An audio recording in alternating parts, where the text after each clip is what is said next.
सोनिया और शुभम दोनों वर्किंग थे। दोनों की मैरिड लाइफ बहुत ही अच्छी चल रही थी। एक दिन सुबह, ए जी ये लो चाय। अरे यार, कभी तुम भी साथ बैठकर चाय पी लिया करो ना। और ये घर का काम कौन करेगा? देखो संडे है, उसके बावजूद घर में कितना काम है। अभी करने गई ना तो शाम हो जाएगी। सांस भी लेने को फुर्सत नहीं मिलती संडे को, बस नाम के लिए छुट्टी का दिन है। अरे बाबा, सांस भी ले लो, कितना बोलती हो। बैठो, मैं तुम्हारे लिए चाय लेकर आता हूँ, फिर दोनों साथ में काम कर लेंगे, जल्दी हो जाएगा। आप काम करोगे? हाँ, मैं करूँगा। अब मेरी बीवी जब इतना काम करती है तो एक दिन मैं तुम्हारा हाथ तो बटा ही सकता हूँ, क्यों? हाँ ये भी है। तो लो मोहतरमा, चाय पियो। फिर दोनों साथ में बैठकर चाय पीते हैं, जिसके बाद शुभम सोनिया का काम में हाथ बटाने लगता है। खाने का टाइम भी हो रहा है और कपड़े भी धुलने बाकी हैं। एक काम करो, तुम कुकिंग कर लो, मैं कपड़े धुल देता हूँ। ठीक है। फिर शुभम बाथरूम में जाकर कपड़े धुलने लगता है और उसी समय उसकी माँ गांव से उनके घर आ जाती है। बहू कहाँ है? प्रणाम माँ जी। खुश रह बेटा। अब बिना बताए आ गई, बोला होता तो मैंने कह दी थी आपको पिक करने आ जाते। अरे कोई ना, अच्छा ये सामान रख, मैं फ्रेश होकर आती हूँ। फिर सास जैसे ही बाथरूम में जाती है तो देखती है कि उनका बेटा बहू के कपड़े धो रहा है। हाय मोरे मैया रे, ये देखने से पहले राम जी मेरी आंखें क्यों नहीं फूट गई। अरे मोरी बहुरिया ने तो मेरे बेटे को जोरू का गुलाम बना दिया। हे भगवान, जो बेटा कभी एक बनियान नहीं धोता था अपनी, वो बीवी के कपड़े धो रहा है। कितनी शर्म की बात है। माँ चिल, इसमें कौन सा आसमान फट गया? आप इतना ओवर रिएक्ट क्यों कर रही हैं? अरे माँ आई है तेरी, ये नहीं कि प्रणाम नमस्ते पैर छू लूं, ऊपर से मुझसे बहस कर रहा है। संस्कार तो तेरे मर ही गए हैं। इस नागिन ने ही कुछ जादू किया है तुझ पर। ऐसा कुछ भी नहीं है माँ। मुझे सब दिख रहा है, कैसा है कैसा नहीं है। क्या रे कल मुही मेरे बेटे के साथ इसीलिए गांव से शहर आई थी ना, ताकि इसे जोरू का गुलाम बनाकर अपने पल्लू में बांध सके। अरे मेरे शेर से बेटे को नौकर बनाकर पल्लू में बांध रखा है और खुदा आराम फरमा रही है। अरे इससे अपने कपड़े धुलवा रही है, शर्म करे शर्म। माँ ऐसा नहीं है जैसा आप समझ रही हैं। हाँ, मैं तो दूध पीती बच्ची हूँ, मुझे तो कुछ दिख ही नहीं रहा जैसा। अरे जैसा समझ रही हूँ ना वैसा नहीं है तो तू बाथरूम में क्या भजन कर रहा था? बस माँ बहुत हुआ। तभी बहू शुभम के मुंह पर हाथ रखकर चुप करा देती है। जी माँ जी गलत नहीं कह रही हैं, आप कुछ मत बोलो। देख लो, अब भी बहू की ही सुननी है। अरे पक्का इस नागिन ने कोई काला जादू किया है। देखो तो बीवी ने कहा चुप रहने को तो चुप हो गया, नहीं तो माँ से तो जुबान लड़ा रहा था। माँ जी ऐसा कुछ भी नहीं है, आप बात का ना बतंगड़ बना रही है। वो बस आज ही काम कर रहे थे, आज संडे था और ऑफिस की छुट्टी थी तो उन्होंने सोचा कि मेरी हेल्प करा दे। आज काम करा रही है? क्या पता रोज कराती होगी। देखो तो मेरा बेटा सूख कर कांटा हो गया है, खाने को भी कुछ नहीं देती होगी इसे। माँ जी आप गलत समझ रही हैं। हाँ माँ, ऐसा कुछ भी नहीं है जैसा आप समझ रही हो। हाँ वो तो मैं यहाँ रहूँगी तो पता तो चलेगा ही कैसा है कैसा नहीं। फिर सास कमरे में चली जाती है और बहू से बहुत काम कराती है। उसके बाद सुबह में 5 बजे, बहू मेरी चाय कहाँ है? माँ जी इतनी सुबह चाय? हाँ, मैं गांव में इतनी सुबह ही चाय पीती हूँ। चाय ला और पानी गरम कर। ठीक है माँ जी। फिर सोनिया नींद में चाय बनाती है और पानी गरम करती है। माँ जी हो गया पानी गरम। मेरे नहा कर आते ही नाश्ता तैयार रखना। और हाँ, नहा कर बनाना नाश्ता, मैं ऐसे नाश्ता नहीं करूँगी। जी ठीक है। फिर बहू नहाकर सास के लिए नाश्ता बनाती है और जैसे ही ऑफिस के लिए तैयार होने जाती है। कहाँ जा रही है बहू? माँ जी ऑफिस के लिए तैयार होने। और खाना कौन बनाएगा? अभी तो सुबह के 8 बजे है, इतनी जल्दी खाना? हाँ तो और क्या। जी ठीक है। फिर सोनिया जल्दी जल्दी खाना भी बनाकर तैयार करती है और तैयार होकर ऑफिस जाती है। वहीं जब वो शाम में रिटर्न घर आती है, पता नहीं है, बाहर से घर आते समय कुछ लाना चाहिए घर, वैसे भी सब्जी खत्म हो गई है, वही ले आई होती। माँ जी वो मैं इनको कह दूंगी, वो ऑनलाइन ऑर्डर कर देंगे सब्जी। देख लो काम चोरों को, हो गई ना काम चोरी शुरू। कल संडे था तो मेरे बेटे से काम कराई, क्या आज भी संडे है? अरे खुद मार्केट जाकर ला नहीं सकती, बस ऑनलाइन ऑर्डर करवा लो। माँ जी मुझे भी घर के 70 काम होते हैं और मार्केट और ऑनलाइन दोनों में सबसे सेम रेट में तो मिलती है, तो ऑनलाइन करने में क्या बुराई है। वैसे भी ऑनलाइन सब्ज़ी ज़्यादा फ्रेश मिलती है। जिसके बाद बहू खुद ही सब्ज़ी ऑनलाइन मंगवा लेती है, ताकि जितने टाइम में वो बाहर जाएगी उस टाइम में तो वो दूसरे काम निपटा लेगी। जब डिलीवरी बॉय सब्ज़ी लेकर आता है तो बहू सब्ज़ी लेकर घर के अंदर आती है।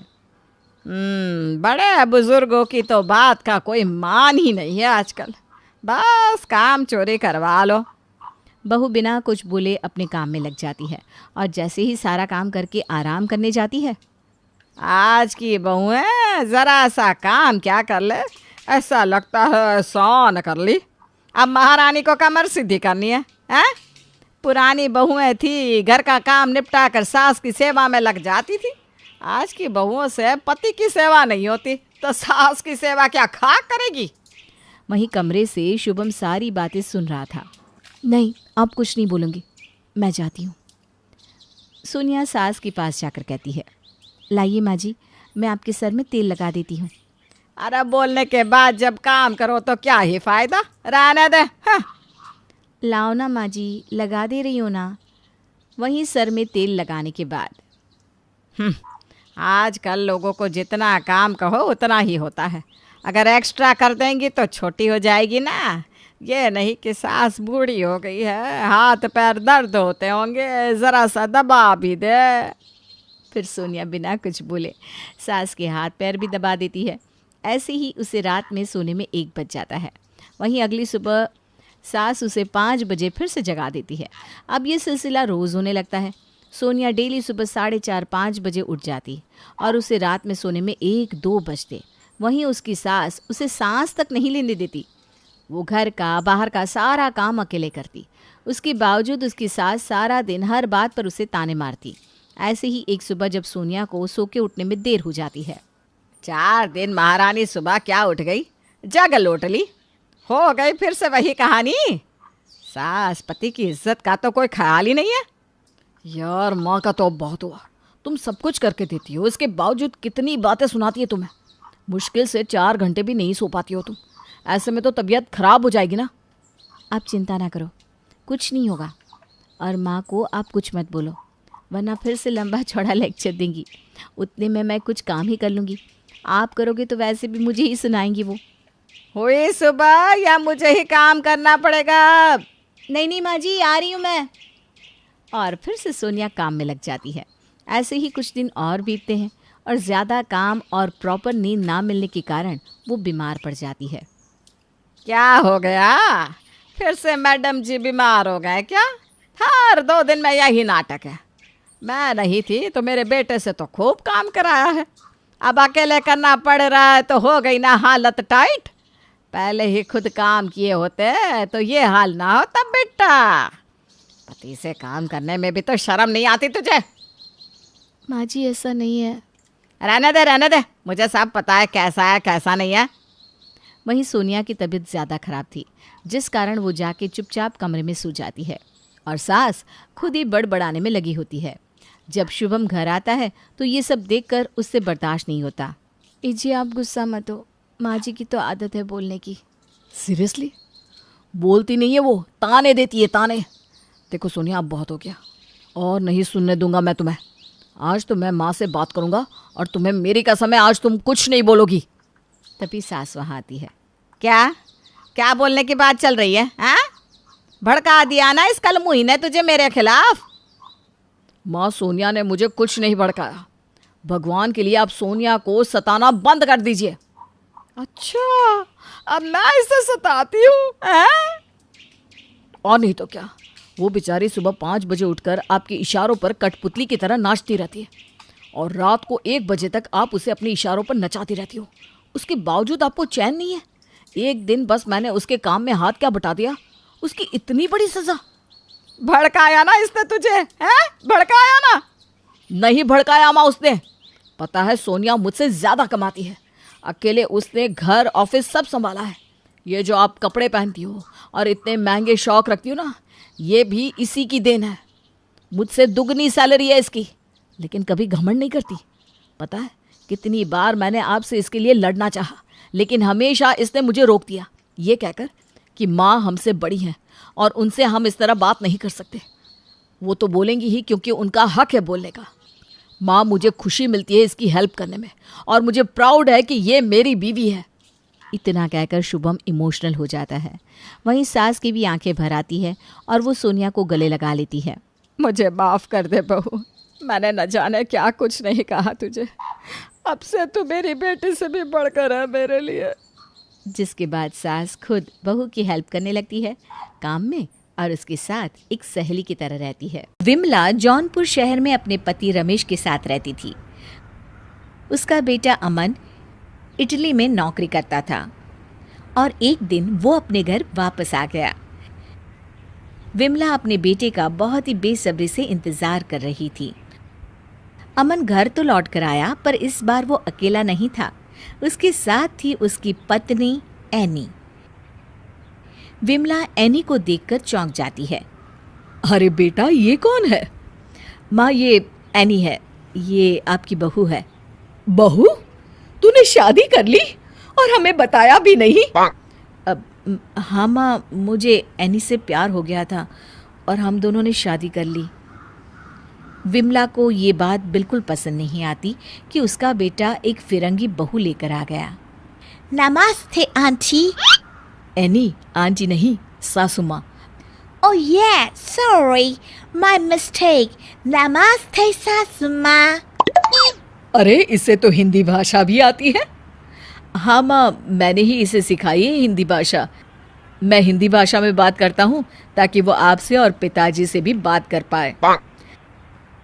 अमन और एनी थोड़ी देर में विमला के साथ बैठकर बातें करते हैं और फिर वो दोनों अपने अपने कमरे में चले जाते हैं। विमला को अमन के इस फैसले से बिल्कुल भी खुशी नहीं हुई, पर वो फिर भी इसे भाग्य का फैसला समझकर स्वीकार कर लेती है। अगले दिन सुबह जब विमला रसोई में आती है तो देखती है कि वहाँ एनी काम कर रही है। नमस्ते सासू माँ। हाँ हाँ, नमस्ते नमस्ते। एनी, तुम यहाँ क्या कर रही हो? मैंने सोचा क्यों ना आप सबके लिए नाश्ता बना दूं। विमला की सास ये सुनकर खुश हो जाती है और खाने की टेबल पर बैठ जाती है। अमन और रमेश भी वहाँ आ जाते हैं।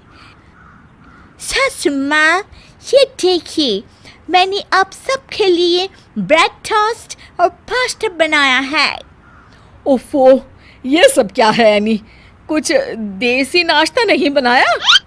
सासू माँ, मुझे तो ये सब ही बनाना आता है। आप ट्राई तो कीजिए, आपको बहुत अच्छा लगेगा। विमला नाश्ता खाने बैठ जाती है और वो मन ही मन सोचती है, अरे ये भी कोई नाश्ता हुआ? सुबह सुबह सूखा सूखा सा, और ये क्या मैदा रख दिया है प्लेट में उबाल कर, ऐसा लग रहा है। विमला अमन और रमेश की तरफ देखती है तो वो चुपचाप नाश्ता कर रहे होते हैं। इन्हें देखो, कितने आराम से नाश्ता कर रहे हैं। इतना बेकार बना है सब कि निगला भी नहीं जा रहा है। अभी कोई देसी बहू होती तो गर्मा गर्म पराठे बनाकर खिलाती, पर इस फिरंगी बहू से क्या उम्मीद करूं अब। एक दिन रमा की पड़ोसन घर पर आती है। अरे ओ विमला, तू तो बड़ी छुपी रुस्तम निकली। बेटा विलायत से फिरंगी बहू लेकर आ गया और तूने हमें बताया भी नहीं। अरे इसमें बताने वाली क्या बात थी? मुझे भी कौन सा पता था जो मैं इस बात की दावत देती। अरे तो अब दे देना दावत, इस बहाने सब मिल भी तो लेंगे तुम्हारी उस फिरंगी बहू से। विमला अपने घर मेहमानों को बुलाती है और उसकी सहेलियां भी दावत में आती हैं। तभी वहाँ एनी भी आ जाती है। एनी ने साड़ी की बजाय एक शॉर्ट वेस्टर्न ड्रेस पहनी होती है। सब उसे देखकर बातें बनाने लगते हैं। अरे विमला, माना कि तेरी बहू विलायत से आई है, पर कम से कम यहाँ तो वो ढंग के कपड़े पहन ली थी। विमला एनी को कमरे में लेकर जाती है।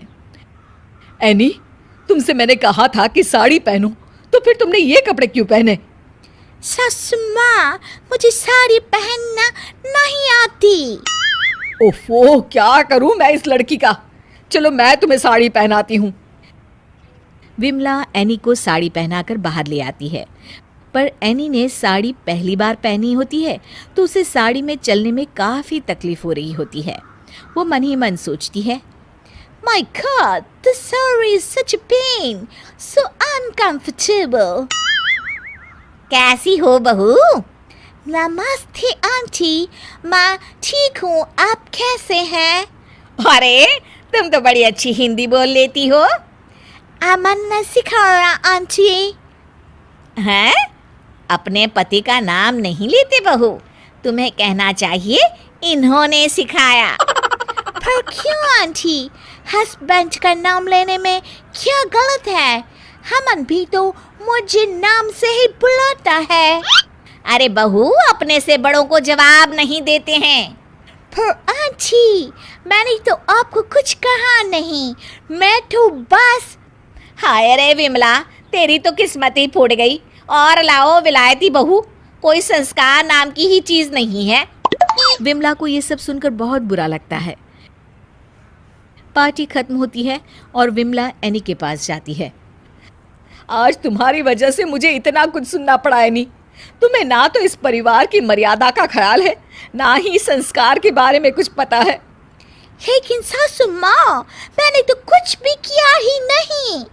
एक तो मेरे बेटे ने मुझसे बिना पूछे शादी कर ली और तुम्हें इस घर में ले आया, और तुम हो कि यहाँ के तौर तरीके सीखने के बजाय सबसे बहस कर रही हो। मुझे नहीं लगता कि तुम इस घर की बहू बनने में कभी भी कामयाब होगी। सासू माँ, अगर आपको लगता है कि मैं आपकी बहू कभी नहीं बन पाऊंगी तो मैं चली जाती हूँ वापस। हाँ हाँ, चली जाओ, यही सही रहेगा। एनी अमन के पास जाती है। मुझे नहीं लगता कि मैं इस घर में एडजस्ट कर पाऊंगी। मैं वापस जाना चाहती हूँ।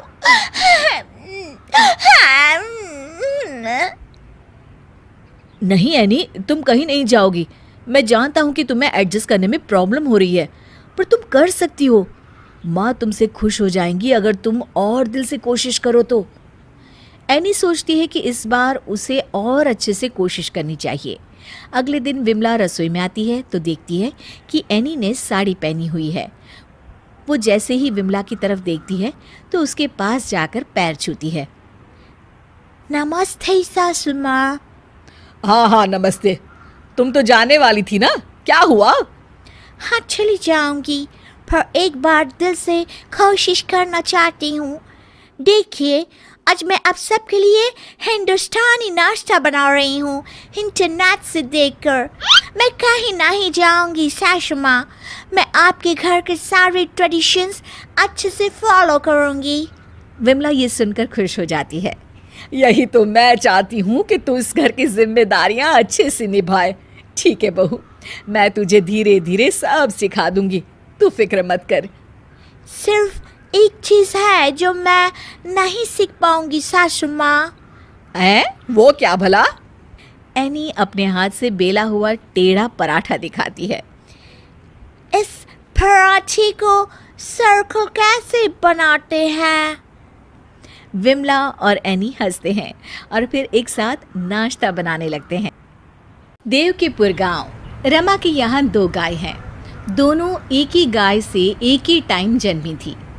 रमा ने उन दोनों को बहुत लाड से पाला और उनका नाम भी रखा। एक गाय का नाम सीता और दूसरी का नाम गीता। बुढ़ापे में भी रमा गाय का दूध बेच के अपना खर्चा चला लेती थी। उसने अपने पति की मौत के बाद गाय पाल के ही बेटे रवि की पढ़ाई भी पूरी करवा दी और उसके लिए एक पढ़ी लिखी समझदार बहू भी लेकर आई जिसका नाम था शुभी। बेटा रवि, दूध का हिसाब देख ले, पैसा तो बराबर दिया है ना डेयरी वाले ने। हाँ माँ, हिसाब तो सही है, लेकिन अब ये करने की क्या ज़रूरत है? मैं और शुभी कमा तो लेते हैं अच्छा खासा, और आपकी उम्र भी अब आराम करने की है माँ। अरे बेटा, मैं जानती हूँ तुम बड़े प्यारे हो, और अपनी माँ की मेहनत तुमसे देखी नहीं जाती, लेकिन मैं तुमसे बुढ़ापे में पैसे नहीं मांगना चाहती। जब तक हाथ पैर चल रहे हैं मैं तुमको परेशान नहीं करूँगी बेटा। रवि और माँ की तो अच्छी बनती है, लेकिन शुभी की समझदार बातें माँ को ज़्यादा भाती नहीं। माँ जी, अच्छी कंपनी का आइटम खिलाया करो अपनी गायों को, सिर्फ घास खाएंगी तो पतला दूध देंगी। बेटा, तुम्हारे नौकरी करने और गाय पालने में बहुत अंतर होता है। गाय पालने वाले के आंगन में गोबर होता है, पर नौकरी करने वाले के तो दिमाग में। ओफो, अब तो बुरा मान गई, मैं तो समझदारी की बात कर रही थी। अपनी समझदारी अपने काम में लगाओ और तरक्की पाओ। मुझे अपना काम अच्छे से आता है। जितनी भी बार शुभी अपनी सास की भलाई में कोई बात कहती, सास को यही लगता कि शुभी अपनी पढ़ाई का ज्ञान झाड़कर उनको नीचा दिखाने की कोशिश कर रही है। माँ जी, सीता और गीता का बीमा करवा लो, अच्छा रहता है, होनी अनहोनी में काम आएगा। अरे बेटा, बीमा तो तू अपनी जबान का करवा ले, बहुत चलती है, किसी दिन खींच लूंगी मैं। अरे माँ, शुभी सही तो कह रही है। रमा दोनों की तरफ से मुंह घुमाकर सीता और गीता से बात करने लगती है। सुन रही हो सीता और गीता, बहू कह रही है तुम्हारा बीमा करा लूं, पर इनको ये नहीं पता कि मेरे होते हुए तुम्हें कुछ नहीं हो सकता। अरे अपनी बेटियों की जैसे पाला है मैंने तुम दोनों को, तुम ही बताओ क्यों कराऊं मैं तुम्हारा बीमा। सीता माँ की बात का जवाब भी देती है। नहीं नहीं, बहू को ऐसा मत बोलो सीता। माँ, सीता गाय ने शुभी को क्या बोला? गोबर दिमाग। शुभी वहां से मुंह तमतमाती से निकल जाती है। रवि उसके पीछे जाता है। अरे क्या हुआ शुभी, सीता गाय की बात का बुरा मान गई क्या? मजाक नहीं चल रहा है, मैंने कोई गलत बात थोड़ी ना कही तुम्हारी माँ से, मदद ही करना चाहती हूँ उनकी। अरे लेकिन माँ को पसंद नहीं है कि तुम उनको कोई सलाह दो। ये तो फिजूल का घमंड है ना। पैसे नहीं लेती हमसे कोई बात नहीं, खुद अपना काम करती हैं, अच्छी बात है, लेकिन हम कोई दूसरे थोड़ी ना है। हम मत बोलो, मेरी बात तो मान ही लेती है माँ। उस दिन मैंने बोला गाय को अच्छी क्वालिटी की खली खिलाते हैं तो मान गई, उन्हें दिक्कत तो तुमसे है। ठीक है, तो फिर अब से उनको परेशान नहीं करूंगी मैं। बस उस दिन के बाद से शुभी ने सासू माँ से सीता और गीता की भलाई में एक भी बात नहीं कही। कुछ साल बीत गए, सब कुछ बढ़िया चल रहा था। शुभी को नौकरी में तरक्की भी मिल गई थी और रवि का काम भी बढ़िया चल रहा था। सीता और गीता जो बछड़ा देती, रमा उनको पाल पोस के अपने साथ कुछ दिन रख के किसी ब्राह्मण या गरीब को दान दे दिया करती। लेकिन सीता और गीता अब बूढ़ी हो रही थी, उनका दूध देना कम हो गया था। एक वक्त ऐसा आया कि दोनों ने एक साथ दूध देना बंद कर दिया। रवि, थोड़े पैसे दे दे बेटा, गाय को खिलाने के लिए सामान लाना है।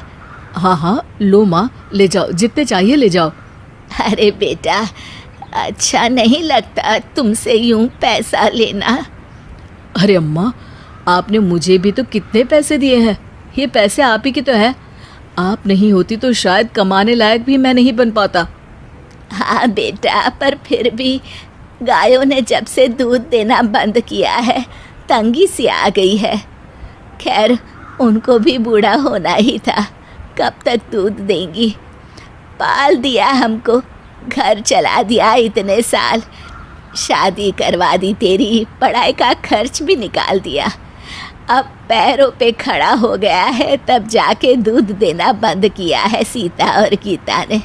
सोच रही हूँ उनको कहीं बेच देती हूँ। माँ, किसी से बात करूँगा मैं। चलो अभी मैं आपको बाजार ले चलता हूँ और उधर से काम पे निकल जाऊँगा।